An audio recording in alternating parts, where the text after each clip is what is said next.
क्या इसमें सारी फाइल के फोटोज हैं? दीक्षा ने पूछा। हाँ, मैंने खुद चेक किया है। सारी फाइल तस्वीरों की शक्ल में इस माइक्रोफिल्म में है। तुम चाहो तो इसे देख सकती हो। डॉशर ने उसी तरह मुस्कुराते हुए कहा। ओके, तुम यहाँ रुको, मैं जाकर इसे चेक करके आती हूँ, दीक्षा ने कहा और फिर वो उठकर तेजी से मुलायका कमरे में चली गई। तकरीबन आधे घंटे बाद उसकी वापसी हुई तो उसके चेहरे पर मसरत के तासुरात थे। हो गई तसल्ली, डॉशर ने उसकी तरफ देखकर मुस्कुराते हुए कहा। हाँ, हो गई, उसने कहा। उसके हाथ में एक बड़ा सा लिफाफा था। वो कुर्सी पर बैठ गई और उसने लिफाफा खोलकर उसमें हाथ डाला और उसमें मौजूद भारी मालियत के डॉलरों की 10 गड्डियां निकाली और उन्हें लाकर डॉशर के सामने मेज पर रख दिया। ये लो अपना मुआवजा और गिन लो, दीक्षा ने कहा। डॉशर ने नोटों की गड्डियां गिनी और फिर उन्हें चेक करने लगा कि वो नकली ना हो। फिर उसने मुतमईन होकर गड्डियां अपने कोट के मुख्तलिफ जेबों में डालना शुरू कर दी। ओके डियर, मेरा ख्याल है कि अब मेरा काम खत्म हो गया है, इसलिए मुझे यहाँ से चल देना चाहिए, डॉशर ने मुस्कुराते हुए कहा। अरे इतनी जल्दी, बैठो, डील तो हो गई, अब मेरे साथ बैठकर एक जाम तो पीते जाओ, फिर शायद तुमसे मुलाकात हो सके या नहीं, दीक्षा ने मुस्कुराते हुए कहा। ओके, शराब की तो मैं भी वाकई बेहद तलब महसूस कर रहा हूँ, लेकिन तुम जानती हो कि मैं डार्क वाटर पीता हूँ, डॉशर ने मुस्कुराते हुए जवाब दिया। तो दीक्षा मुस्कुरा दी और उठकर एक तरफ मौजूद अलमारी खोलकर उसने शराब की एक बोतल और 2 गिलास निकाले और उन्हें लाकर मेज पर रख दिया। फिर उसने बोतल खोली और दोनों गिलास आधे आधे भर दिए। हमारी कामयाबी के नाम, उन दोनों ने गिलास उठाकर उन्हें एक दूसरे से टकराते हुए कहा और फिर वो दोनों ही हंस पड़े। ये बताओ तुमने ये सब कैसे किया? यकीन करो, मुझे इस बात का यकीन ना था कि तुम ये काम कर सकोगे, दीक्षा ने शराब का बड़ा सा घूंट लेते हुए कहा। इसमें यकीन ना करने वाली कौन सी बात है? मैंने अपना तरीका आजमाया और कामयाब होकर वापस आ गया और बस, डॉशर ने मुस्कुराते हुए जवाब दिया।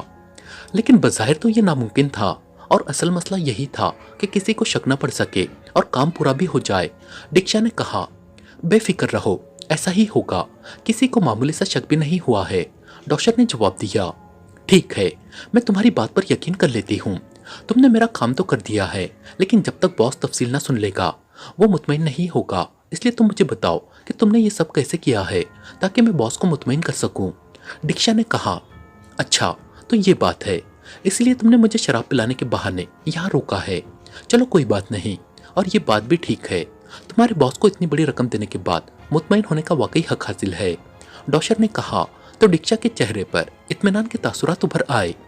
थैंक यू, तुमने मेरी बात मान ली, मेरे लिए यही बहुत है। अब बताओ क्या तफसील है, दीक्षा ने कहा। सबसे पहले तो मैंने 2 रोज तक वहाँ सारे ऑफिसेस का बगौर जायजा लिया था और सरदावर की लेडी सेक्रेटरी सोफिया से दोस्ती की। उसे मैंने एक होटल में दावत दी और उसे एक मशरूब में मखसूस दवा टमरास पिला दी, जिससे सोफिया का शऊर मेरे कंट्रोल में आ गया और मैंने उसे ट्रांस में लाकर उससे सरदावर के काम करने के बारे में पूरी तफसील पूछ ली। उसके साथ ही कार्रवाई वाले दिन की उनकी मुलाकातें भी मालूम की तो पता चला कि उस रोज कोई मुलाकात नहीं है। मेरे इल्म में आया था कि सरदावर जो भी मुलाकात करते हैं वो लेबॉर्ट्री से हटकर अपनी जाती रिहाइशगाह के स्पेशल ऑफिस में करते हैं, चाहे वो किसी मुल्क का साइंसदान हो या कोई और। उस रिहाइशगाह में उनके दफ्तर का पूरा स्टाफ मौजूद होता है, जिनमें एक लड़की सोफिया उनकी पर्सनल सेक्रेटरी के तौर पर फर्ज अंजाम देती है। उन्हें सरकारी तौर पर जो भी फाइलें वजारत साइंस की तरफ से लेबॉर्ट्री के लिए भेजी जाती है, वो ज्यादातर फाइलें इसी दफ्तर में वसूल करते हैं, उनका मुताला करते हैं। अगर उसमें कोई कमी पेशी करनी हो तो वहीं करके फाइल वापस मुताल्लिका ऑफिस में भेज देते हैं और जो फाइल उन्हें लेबॉर्ट्री ले जानी होती है उसे अपने साथ ले जाते हैं। सोफिया ने मुझे ये भी बताया कि सरदावर अहम तरीन फाइलें ऑफिस के किसी खुफिया सेफ में रखते हैं जो लॉक होता है और उसका नंबरिंग कोड सिर्फ उनके पास ही था। मेरे लिए ये सारी बातें खुशगवार ना थी क्योंकि इस तरह मैं काम ना कर सकता था। बहरहाल मैंने सोफिया को चूंकि अपने ट्रांस में ले रखा था, इसलिए वो वही करती रही जो मैं उससे कराना चाहता था। मैंने उससे सरदावर के ऑफिस की एक पेन में मौजूद कैमरे से चंद तस्वीरें मंगवाई और फिर उसके ऑफिस का जायजा लेकर उसके जरिए सरदावर के ऑफिस में जगह जगह चंद साइंसी आलात लगवा दिए, जिनकी मदद से मैं दूर अपने होटल के कमरे में बैठकर सरदावर को देख भी सकता था और उनकी बातें भी सुन सकता था। बहरहाल एक दिन वो ऑफिस में बैठे थे तो उनसे एक आदमी मिलने के लिए पहुंचा। आदमी बज़ाहिर मकामी मालूम हो रहा था, लेकिन उसे देखते ही मैं पहचान गया कि वो मेकअप में है। मैंने वहाँ स्पेशल कैमरे लगा रखे थे जिनकी मदद से मैं मेकअप के पीछे छुपे हुए असल चेहरे भी देख सकता था। मैंने उसका चेहरा स्कैन किया तो उस आदमी का असल चेहरा मेरे सामने आ गया। वो एक शुक्रानी था। उस शुक्रानी की मुलाकात सर दावर से कराई गई। वो काफ़ी देर तक सर दावर के हमरा रहा और उनसे साइंसी मौजू पर बात करता रहा। फिर उसने सर दावर को एक फाइल दी। सर दावर ने एक नज़र उस फाइल को देखा और फिर उसने शुक्रानी से कहा कि वो इस फाइल का मुताला करने के बाद उसे बता देगा। फिर सर दावर ने फाइल लाकर अपने ऑफिस की मेज के खुफिया सेफ में रख दी। कैमरे से मैं पहले ही उनके लगाए हुए नंबरिंग कोड चेक कर चुका था। बहरहाल वो 2 घंटों तक अपने ऑफिस में रहे और फिर शुक्रानी के हमरा वहां से रवाना हो गए। उनके जाते ही मैंने मेकअप किया और सोफिया से मिलने वहां पहुंच गया। चूंकि मैं 1-2 बार पहले भी उसके हमरा उस कोठी में जा चुका था, इसलिए सब मुझे सोफिया का मंगेतर समझते थे। मैं भी उनसे उनके अंदाज में ही बात करता था। सोफिया से मिलने में मुझे कोई मसला ना हुआ। मैं उसके ऑफिस में गया और फिर मैंने उससे कॉफ़ी मंगवाई। हम दोनों ने मिलकर कॉफ़ी पी। मैंने मौका देखकर उसकी कॉफ़ी में टमरास्क मिला दिया था जिससे वो आसानी से मेरे ट्रांस में आ जाती थी। मैंने उससे फौरन ट्रांस में ले लिया। उसने मुझे बताया था कि अब सरदावर कल ही वापस आएंगे। मेरे पास वक्त था इसलिए मैंने सोफिया को सरदावर के ऑफिस में भेज दिया क्योंकि सिवाय उसके और दूसरा कोई ऑफिस में नहीं जा सकता था। सोफिया ने दफ्तर जाकर उस दराज से फाइल निकाली और मेरे पास ले आई। मैंने उससे कैमरा लिया और फिर मैंने वहां से तमाम कैमरे और मशीनी साइंसी आलात हटा दिए जिनसे मैं सरदावर की निगरानी करता था। और फिर मैं वहां से निकल आया और खामोशी से अपने होटल पहुंचा। कमरे में जाकर मैंने फाइल की माइक्रोफिल्म बनाई और फिर असल फाइल को जलाकर फ्लैश में बहा दिया और वहां मैंने लिबास और मेकअप बदला और फिर तुम्हें फ़ोन किया और अब तुम्हारे पास मौजूद हूँ। डॉशर ने पूरी तफसील बताते हुए कहा, good show, really good show, तुमने वाकई काम किया है, गुड शो। बॉस ने तुम्हारा इंतखाब करके वाकई जौहर शनासी का सबूत दिया है और तुम इस भारी रकम के हकदार भी हो। लेकिन क्या अब तुम यहाँ रुकोगे या वापस चले जाओगे? दीक्षा ने गिलास दोबारा शराब से भरते हुए कहा, नहीं, मेरा काम खत्म हो गया है। मैं पहली फ्लाइट से ही क्रीमिया वापस चला जाऊंगा। यहाँ रुकना मेरे लिए खतरनाक साबित हो सकता है क्योंकि सुफिया मुझे मेरे असल चेहरे में भी देख चुकी है। गो कि मैंने उसका माइंड मुकम्मल तौर पर वॉश कर दिया था। वो शायद ही मुझे पहचान सके, लेकिन उसके बावजूद मैं कोई रिस्क नहीं लेना चाहता। डॉशर ने जवाब दिया और दीक्षा ने अजबात में सर हिला दिया।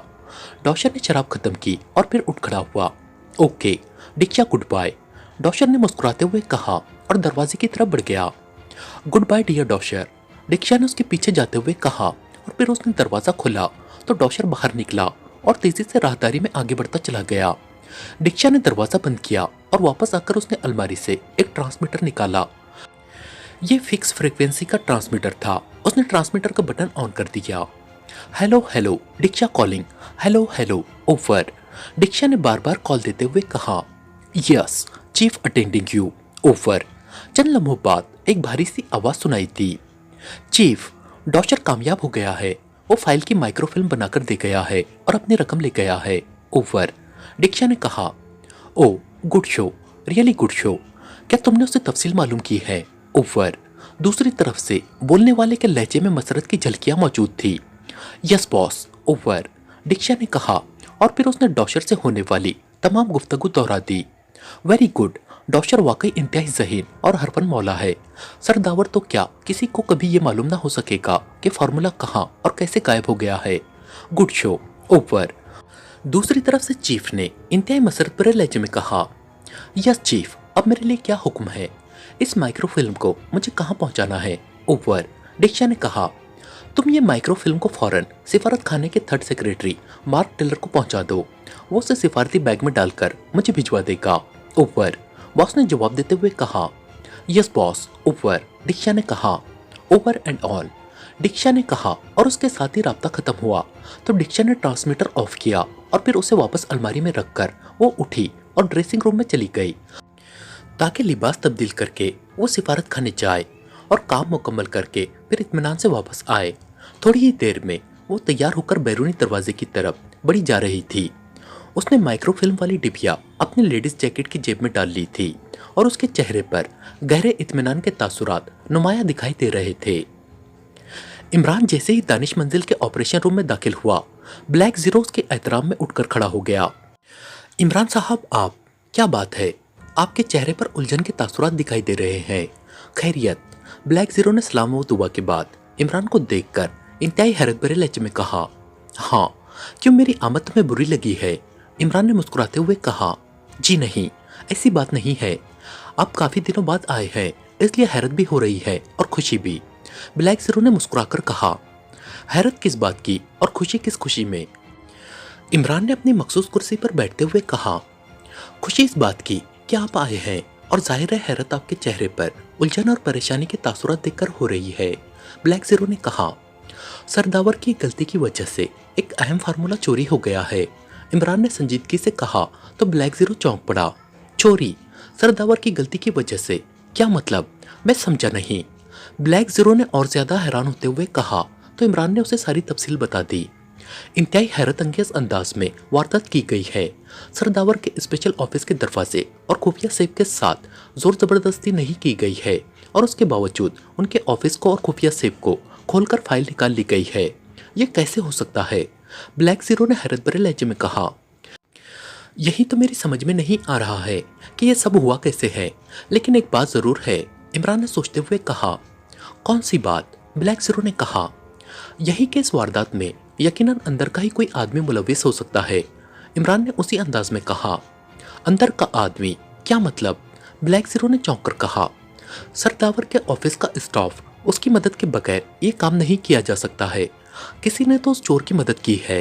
इमरान ने होंठ चबाते हुए कहा, आपके ख्याल में कौन हो सकता है वो अंदर का आदमी? क्या आपने स्टाफ से पूछगछ की है? ब्लैक जीरो ने कहा, नहीं, मैंने वहां सिर्फ सर्चिंग ही की है, अभी किसी से बात नहीं की। अलबत्ता टाइगर को मैंने भेज दिया है, वो एक बार खुद भी सर्चिंग कर लेगा और सरदावर के ऑफिस के स्टाफ से पूछगछ भी करेगा। मुझे वहां से और कोई क्लू नहीं मिला है, लेकिन एक कार्ड जरूर मिला है जो मुझे खटक रहा है। इमरान ने कहा, कौन सा कार्ड, और इस कार्ड में ऐसा क्या है जो आपको खटक रहा है? ब्लैक जीरो ने कहा तो इमरान ने कार्ड निकालकर उसकी तरफ बढ़ा दिया, जो उसे सरदावर की पर्सनल असिस्टेंट सोफिया के ऑफिस टेबल की तरह से मिला था। ब्लैक जीरो ने कार्ड देखा। ये एक आम सा विजिटिंग कार्ड था जिस पर सिर्फ जिम मार्क का नाम लिखा हुआ था। कार्ड पर ना तो कोई पता लिखा था और ना कोई फोन नंबर। अलबत्ता उस कार्ड के किनारे पर सुर्ख रंग से एक दायरा बना हुआ था, और उस दायरे में सब्ज रंग के सांप का एक फन बना हुआ था जिसकी आंखें सुर्ख और बड़ी बड़ी थी। सांप का मुंह खुला हुआ था और उसकी जबान और मुंह के अंदर का हिस्सा गहरा सुर्ख दिखाई दे रहा था।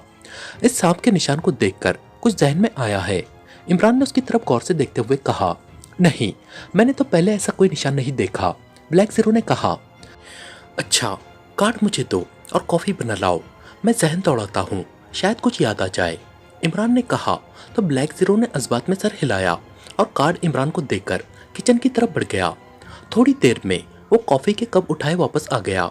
उसने एक कप इमरान के सामने मेज पर रखा और दूसरा कप लेकर वो अपनी मखसूस कुर्सी पर बैठ गया।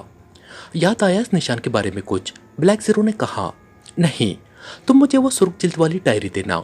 इमरान ने ब्लैक जीरो से कहा तो ब्लैक जीरो ने डायरी मेज की दराज से निकाली और इमरान को दे दी। इमरान डायरी खोलकर उसकी वर्करदानी करने लगा, साथ साथ वो कॉफी भी पी रहा था। फिर एक वर्क को गौर से देखने के बाद उसने डायरी बंद करके उसे मेज पर रखा और रिसीवर उठाकर उसने नंबर प्रेस करने शुरू कर दिए। Hawk club. रात कायम होते ही एक निस्वानी आवाज सुनाई दी, टार्सन यहाँ होगा, मैं पाकिस्तान से प्रिंस ऑफ ढम बोल रहा हूँ, उससे बात कराओ। इमरान ने कहा, ओके, होल्ड ऑन करें। दूसरी तरफ से कहा गया, हेलो, टार्सन बोल रहा हूँ। चंद लम्हों बाद एक मर्दाना आवाज सुनाई दी, प्रिंस ऑफ ढम फ्रॉम पाकिस्तान। इमरान ने कहा, ओ यस प्रिंस, आपने कैसे कॉल किया? मेरे लायक कोई खिदमत? दूसरी तरफ से चौंक कर पूछा गया, तुमने अजीब सा नाम रखा हुआ है, टार्सन। इससे बेहतर होता कि अपने नाम से एस उड़ा देते तो एक खूबसूरत नाम बन जाता और जंगलों की सारी ब्लैक ब्यूटियां तुम्हारी दीवानी हो जाती। इमरान ने मुस्कुराते हुए कहा, एस उड़ाने से खूबसूरत नाम बन जाता? मैं कुछ समझा नहीं, और ये जंगल की ब्लैक ब्यूटियां मेरी दीवानी हो जाती, इससे आपकी क्या मुराद है? दूसरी तरफ से टार्सन ने हंसते हुए कहा, दुनिया भर की लड़कियां जंगल मैन जिसका नाम टार्जन था की दीवानी थी, खासतौर पर जंगलों की ब्लैक ब्यूटियां। तुम भी अपने नाम से एस हटा दो तो तुम्हारा नाम भी टार्जन ही बनता है। अगर ऐसा नहीं हो सकता तो टार्जन के बाद एन लगा दो और अगले नाम का हिस्सा सन अलग कर दो। इस तरह तुम टार्जन तो नहीं, टार्जन सन तो कहला सकते हो। इमरान ने कहा। तो दूसरी तरफ से टार्जन चंद लम्हे खामोश रहा और फिर जैसे ही उसे इमरान की बात समझ आई वो बेख्तियार खिलखिलाकर हंस पड़ा। मैं दुबला पतला और कमजोर सा आदमी हूँ प्रिंस, और मेरी उम्र भी ढल गई है। ऐसे में मुझे कौन टार्जन या उसका बेटा समझ सकता है। दूसरी तरफ से टार्जन ने हंसते हुए कहा, तो फिर अपने बेटे के बेटे का नाम टार्जन रख दो, और कुछ नहीं तो टार्जन के दादा तो बन ही जाओगे। इमरान ने कहा। तो टार्जन एक बार फिर खिलखिलाकर हंस पड़ा। ब्लैक जीरो भी मुस्कुरा रहा था। बहरहाल फरमाइए, कैसे फोन किया है? आप बगैर किसी मकसद के फोन नहीं करते। टार्जन ने हंसते हुए कहा, यहाँ पाकिस्तान के गैर सरकारी ऑफिस से एक फाइल की कॉपी चोरी हुई है। जाए वारदात से कोई सबूत तो नहीं मिला है, लेकिन एक कार्ड मिला है जिस पर जिम मार्क का नाम लिखा हुआ है। कार्ड पर कोई पता दर्ज नहीं है और ना कोई फोन नंबर लिखा हुआ है, लेकिन कार्ड के एक कोने पर एक निशान जरूर बना हुआ है। एक सुर्ख रंग का दायरा है जिसमें सब्ज रंग के सांप का एक फन बना हुआ है।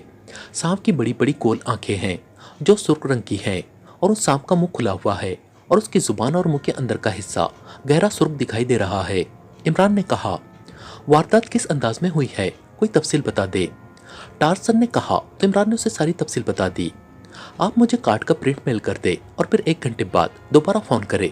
मुझे यकीन है कि मैं आपको अहम बातें बता सकूंगा। टार्जन ने कहा। मैंने कार्ड का प्रिंट पहले ही तुम्हें मेल कर दिया है। इमरान ने कहा। ठीक है, आप 1 घंटे बाद फोन करें। टार्जन ने कहा और इमरान ने ओके कहकर रिसीवर रख दिया। सरदावर के ऑफिस से मुझे कुछ ऐसे निशान जरूर मिले हैं जैसे वहाँ खुफिया कैमरे लगाए गए थे, लेकिन बाद में उन्हें उतार लिया गया था। मैंने हर जगह तलाश किया, लेकिन ना मुझे कोई बग मिला है और ना ही कोई कैमरा। जिसने भी वारदात की है बड़ी चालाकी और होशियारी से की है और अपने पीछे ऐसा कोई निशान नहीं छोड़ा है कि उस तक पहुंचा जा सके। इमरान ने कहा। और ये कार्ड आपको कहाँ से मिला है? ब्लैक जीरो ने कहा। सरदावर की पर्सनल असिस्टेंट सोफिया की मेज की दराज से। इमरान ने कहा। हो सकता है कि ये सरदावर के किसी जानने वाले का हो जिसे उन्होंने सोफिया को संभालने के लिए दिया हो। ब्लैक जीरो ने कहा। हो सकता है, लेकिन कार्ड अजीब सा है जिस पर सिर्फ नाम लिखा है। इस पर ना तो कोई पता है और ना कोई फोन नंबर, और फिर ये निशान। मुझे इस निशान ने उलझन में डाल रखा है। ऐसा लग रहा है जैसे सांप के निशान को मैं जानता हूँ, लेकिन कोशिश के बावजूद मुझे याद नहीं आ रहा है कि निशान मैंने कहाँ और कब देखा था। इमरान ने कहा। आपके ख्याल में ऐसा कौन कर सकता है? ब्लैक जीरो ने पूछा। ये काम सोफिया का हो सकता है। वही आज़ादी से जब चाहे और जितनी देर के लिए चाहे सरदावर की गैर मौजूदगी में उनके ऑफिस में आ सकती है। इमरान ने कहा। तो ब्लैक जीरो चौंक पड़ा। ओह, लेकिन आप तो कह रहे थे कि सरदावर के ऑफिस और खुफिया सेफ का कोड सिर्फ सरदावर ही जानते हैं। फिर सोफिया ऑफिस और खुफिया सेफ के लॉक कैसे खुल सकती है? ब्लैक जीरो ने हैरत भरे लहजे में कहा। यह भी तो मुमकिन है कि सोफिया को बकायदा इस काम के लिए उन कोड्स की मालूमात मुहैया की गई हो। इमरान ने कहा। ओ वाकई ये हो सकता है। आपको फौरन उस सोफिया से जाकर मिलना चाहिए। उसे टटोलेंगे तो हो सकता है कि कोई सुराग हाथ लग जाए। ब्लैक जीरो ने कहा। पहले इस कार्ड के निशान की उलझन तो मिटा लो, उसके बाद मैं सोफिया से भी जाकर मिलूंगा। इमरान ने कहा। जब आप सरदावर के ऑफिस में गए थे तो क्या वहाँ आपको सोफिया नहीं मिली थी? ब्लैक जीरो ने पूछा। नहीं, वहाँ सिर्फ गार्ड्स मौजूद थे। सरदावर कभी कभार ही उस ऑफिस में आते हैं। जब आते हैं तो सोफिया को कॉल करके बुला लेते हैं, वरना सोफिया मामूल से नहीं आती। इमरान ने कहा। क्या आपने उसका पता लिया है सरदावर से? ब्लैक जीरो ने कहा। हाँ। इमरान ने कहा। तो क्या मैं किसी को भेजूं उसके फ्लैट पर? ब्लैक जीरो ने कहा। नहीं, मैं खुद जाकर उसे चेक करूंगा। इमरान ने जवाब दिया। तो ब्लैक जीरो ने इस्बात में सर हिला दिया और फिर 1 घंटे बाद उसने रिसीवर उठाया और दोबारा तेजी से नंबर प्रेस करने शुरू कर दिए। Hawk club. राब्ता होते ही वही निस्वानी आवाज सुनाई दी। पाकिस्तान से प्रिंस ऑफ ढम बोल रहा हूँ, टार्जन से बात कराओ। इमरान ने कहा। होल्ड आउट करें। दूसरी तरफ से कहा गया। हेलो, टार्जन बोल रहा हूँ। चंद लम्हों बाद टार्जन की आवाज सुनाई दी। प्रिंस ऑफ ढम बोल रहा हूँ, क्या रिपोर्ट है? इमरान ने पूछा। प्रिंस, आपने जिस कार्ड का प्रिंट भेजा है उसका पता चल गया है, वो किसका है? दूसरी तरफ से टार्जन ने कहा। तो इमरान के साथ ब्लैक जीरो भी चौंक पड़ा। किसका है, बताओ? इमरान ने बेख्तियार होंठ चबाते हुए कहा। वो निशान जारा क्लब के मालिक डॉशर का है, और डॉशर के बारे में पूरा नाराज जानता है कि डॉशर इंतहाई माहिर मुजरिम है और इंतहाई पेचीदा मिशन भारी कीमत पर बुक करता है। उसका असल काम इंतहाई कीमती राज और फाइलें चुराना है। उसका कोड नाम जिम मार्क है और वो ऐसे ही निशान वाले कार्ड्स रखता है और ये निशान उसकी पहचान है। ये कार्ड वो ऐसे अफराद को देता है जो उसे असल नाम से जानते हैं और उसके लिए काम करते हैं। और डॉशर पिछले दिनों पाकिस्तान गया हुआ था, आज ही उसकी वापसी हुई है।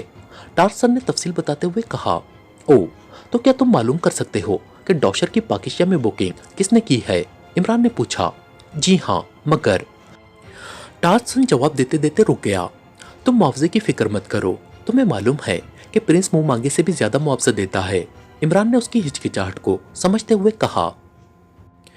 ओके प्रिंस, आप 1 घंटे बाद कॉल करें, फिर मैं आपको तफसील बता सकूंगा। टार्सन ने कहा। ओके, इमरान ने कहा और रिसीवर रख दिया। तो ये काम डॉशर ने किया है, इमरान ने कहा। तो क्या वो जानबूझकर वो कार्ड सोफिया के पास छोड़ गया था? ब्लैक जीरो ने कहा। नहीं, हो सकता है कि कुछ निकालते हुए उसका कार्ड गिर गया हो, जिसे सोफिया ने उठाकर अपने पर्स में रख लिया हो और फिर उसने वो कार्ड लाकर अपने ऑफिस की मेज की दराज में रख लिया हो, इमरान ने संजीदगी से कहा। लेकिन इमरान साहब, फॉर्मूले की फाइल का मुजरिम क्या करेंगे? आप बता रहे हैं कि सरदावर के कहने के मुताबिक फार्मूला कोड में था, वो उसे डिकोड कैसे करेंगे? ब्लैक जीरो ने चंद लम्हे खामोश रहने के बाद कहा। दुनिया में लाखों नहीं तो हजारों ऐसे अफराद मौजूद हैं जो कोड बनाते भी हैं और डिकोड करना भी जानते हैं। अगर ऐसे किसी एक्सपर्ट की खिदमत हासिल की गई तो फिर क्या मुश्किल बाकी रह जाएगी? इमरान ने जवाब देते हुए कहा। ओ, फिर तो वाकई मसले वाली बात है, ब्लैक जीरो ने कहा। अब यह टार्सन ही कुछ पता करे तो बात आगे बढ़ सकती है कि डॉशर के जरिए फार्मूला किसने हासिल किया है, इमरान ने कहा। तो ब्लैक जीरो ने इस्बात में सर हिला दिया। 1 घंटे बाद इमरान ने रिसीवर उठाकर एक बार फिर टार्सन के नंबर प्रेस करने शुरू कर दिए। कुछ पता चला टार्सन, इमरान ने राब्ता कायम होते ही कहा। प्रिंस, डॉशर ने यह काम एक्रीमिया की खुफिया सरकारी तंजीम डार्क हार्ट के लिए सर अंजाम दिया है। डार्क हार्ट ने उसे यहाँ नाराक में बुक किया, अलबत्ता उसे मिशन पाकिस्तान जाकर बताया गया और उसने मिशन मुकम्मल कर दिया और उसने वो माइक्रोफिल्म लाकर डार्क हार्ट के चीफ के हवाले भी कर दी है। टार्सन ने जवाब देते हुए कहा। ये तुम क्या कह रहे हो? डार्क हार्ट तो सरकारी तंजीम है, फिर उसने इस काम के लिए अपने एजेंटों की बजाय एक आम से मुजरिम डॉशर को क्यों बुक किया है? इमरान ने हैरत भरे लहजे में कहा।